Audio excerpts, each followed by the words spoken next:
আচ্ছা, এবার যে অঙ্কগুলো দেব সেগুলো সবই মাধ্যমিকের অঙ্ক, সত্যি সত্যি পরীক্ষায় এসেছে। প্রথম অঙ্কটা হচ্ছে এটার মান নির্ণয় করতে বলেছে, মানে সরল করতে বলেছে। তাহলে এই অঙ্কটা দেখা মাত্র তোমার যে জিনিসটা চোখে পড়া উচিত, এই বিদঘুটে বিদঘুটে কোণগুলো আছে তারা নিশ্চয়ই পূরক কোণ। হয় তোমাকে যেসব কোণ দেবে সেগুলো 45 degree, 30 degree, 0 degree, 90 degree, 60 degree এরকম দেবে, অথবা বিদঘুটে কোণ থাকলেই দেখবে পূরক কোণ হবে সেগুলো। তাহলে চট করে দেখো, এটা আর এটা পূরক, যোগ করলে 90 হয়। এটা আর এটাও পূরক, এদেরও যোগ করলে 90 হয়। এরা আর এরাও পূরক। তাহলে তোমাকে পূরক কোণের সূত্র ব্যবহার করতে হবে। এই দুজনকেই তুমি 17 দিয়ে প্রকাশ করো। তাহলে এটা তো 17তে আছেই, তাহলে এটাকেও 17 দিয়ে প্রকাশ করো। তাহলে এটাকে যদি 17 করো তাহলে কোসেকটা বদলে কি হয়ে যাবে সেটা তোমাকে ভাবতে হবে। আর একটা কথা, আমি এতক্ষণ এরকম করে ব্র্যাকেট দিচ্ছিলাম, এই অঙ্কে কিন্তু ব্র্যাকেটটা দেয়নি। কখনো কখনো লোকে ব্র্যাকেট দেয়, কখনো দেয় না।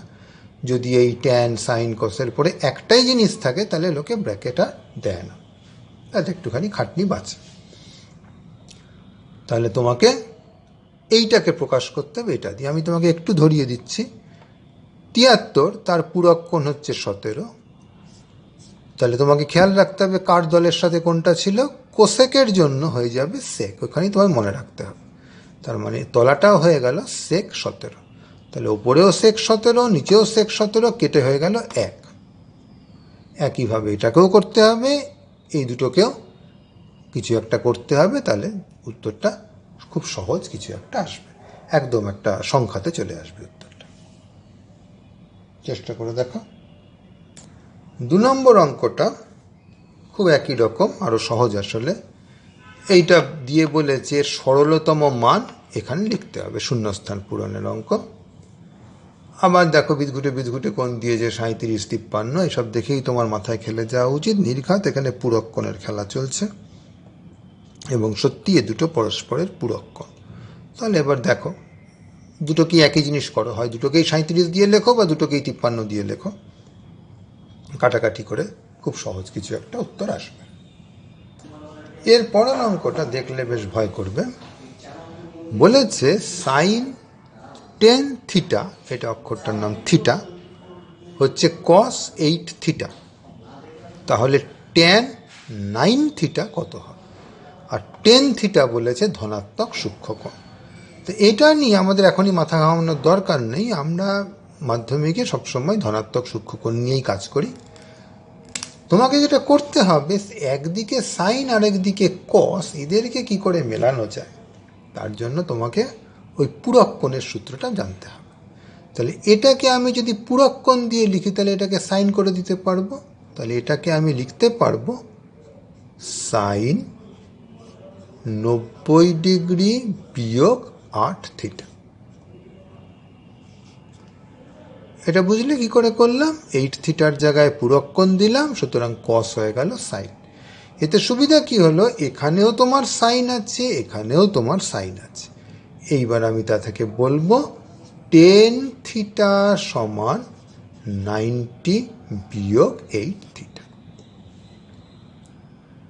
এই যে দুদিক থেকে আমি সাইনকে দিব্যি বাদ দিয়ে দিলাম, তার কারণটা হচ্ছে 10 থিটাটা ধনাত্মক সূক্ষ্মকোণ। কিন্তু এখনই তোমাকে এটা নিয়ে মাথা না ঘামালেও চলবে, কারণ আমাদের ওইভাবেই আমাদের সিলেবাসে এই শর্তটা সবসময় থাকবে।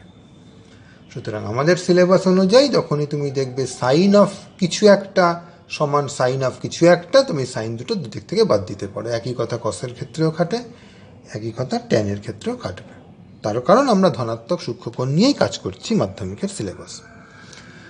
এবার তোমাকে যেটা করতে হবে, এই সমীকরণটা সমাধান করতে হবে, তাহলে তুমি থিটা পেয়ে যাবে। এটা আমি তোমার জন্য রেখে দিলাম।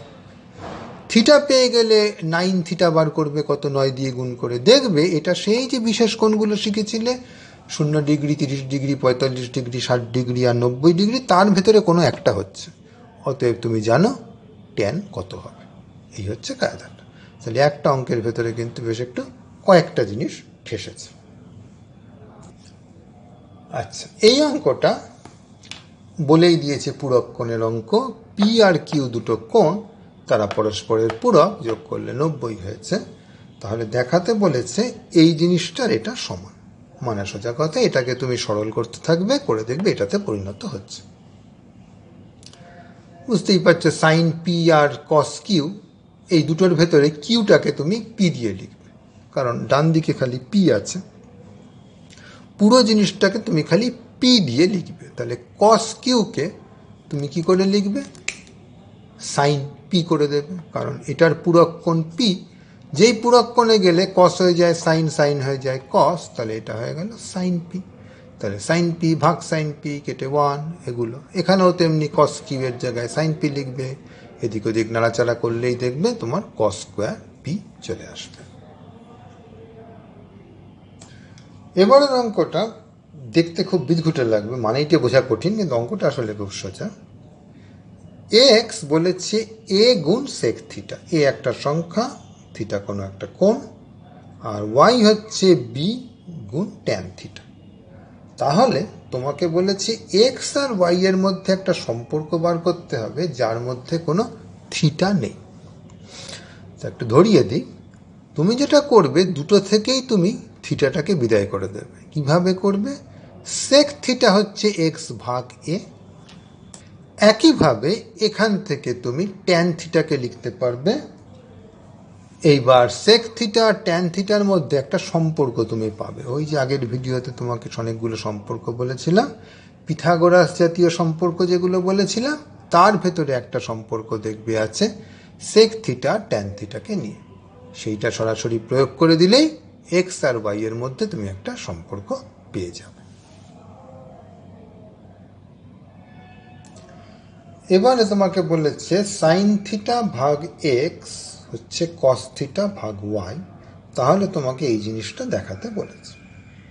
তো এটার কায়দাটা কিভাবে করতে হবে বলি। এই দুটো জিনিস সমান, তাহলে আমি এই দুটো জিনিস তো সমান, আমি এটার একটা নাম দিয়ে নিই। ধরো এটাকে বললাম কে।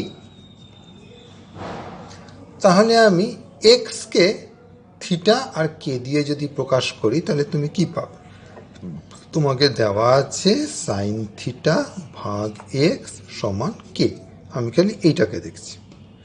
তাহলে এক্সটাকে যদি এদিকে নিয়ে আসো আর কেটাকে যদি এদিকে নিয়ে আসো তাহলে পাবে এক্স সমান সাইন থিটা ভাগ কে। একইভাবে ওয়াইও তুমি পেয়ে যাবে কস থিটা ভাগ কে। এবার এই এক্স আর ওয়াই তুমি এর মধ্যে বসিয়ে দাও, ব্যাস সঙ্গে সঙ্গে দেখবে কাটাকাটি হয়ে কেটে ছুটে ঠিক এই জিনিসটা বেরিয়ে আসবে। তাহলে এর মধ্যে কৌশল একমাত্র হচ্ছে এটা বোঝা যে এটা সমান কি ধরে কাজ করলে তোমার সুবিধা হবে।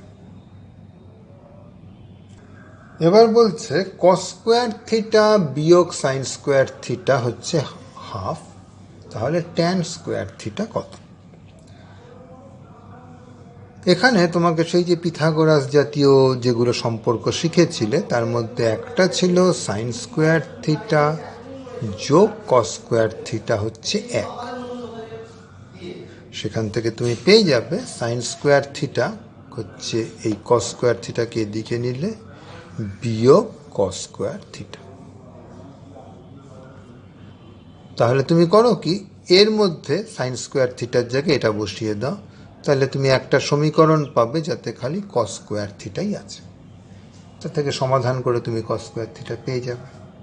এবার কস স্কোয়ার থিটা তুমি যেই পেয়ে গেলে সেখান থেকে তুমি বার করো সেক স্কোয়ার থিটা। তাহলে তোমার প্রথম কাজ হচ্ছে কস স্কোয়ার থিটা বার করা, তারপরে সেক স্কোয়ার থিটা। কি করে কস থেকে সেকে যাবে? মনে রেখো সেক মানে হচ্ছে 1 ভাগ কস। সেক থেকে তুমি যাও ট্যান স্কোয়ার থিটা, সেটা আবার কি করে যাবে? পিথাগোরাস জাতীয় যে সম্পর্কগুলো দিয়েছি সেখানে দেখবে সেক আর ট্যানের মধ্যে একটা সম্পর্ক আছে, সেটা ব্যবহার করে। সুতরাং এখানে তোমাকে একটা সেই গলিঘুজির ভেতর দিয়ে হাঁটার মতো, এখান দিয়ে শর্টকাট নেবে, ওটা থেকে ওখানে যাবে, এখান থেকে এখানে যাবে, মাথা কিছুক্ষণ গুলিয়ে যাবে কোনটার সাথে কোনটা মেলাবো, কিন্তু এই অঙ্কটা করলে ওগুলো বেশ ভালো প্র্যাকটিস হয়ে যাবে। তাহলে তুমি প্রথমে কি করছো? পিথাগোরাস জাতীয় সম্পর্ক ব্যবহার করে সাইন স্কোয়ারকে কস স্কোয়ার দিয়ে প্রকাশ করছো, এটাকে সমাধান করে কস স্কোয়ার থিটা বার করছো, সেটাকে উল্টে সেক স্কোয়ার থিটা ব্যবহার করছো, আবার পিথাগোরাস জাতীয় সম্পর্ক ব্যবহার করে ট্যান স্কোয়ার থিটা বার করছো।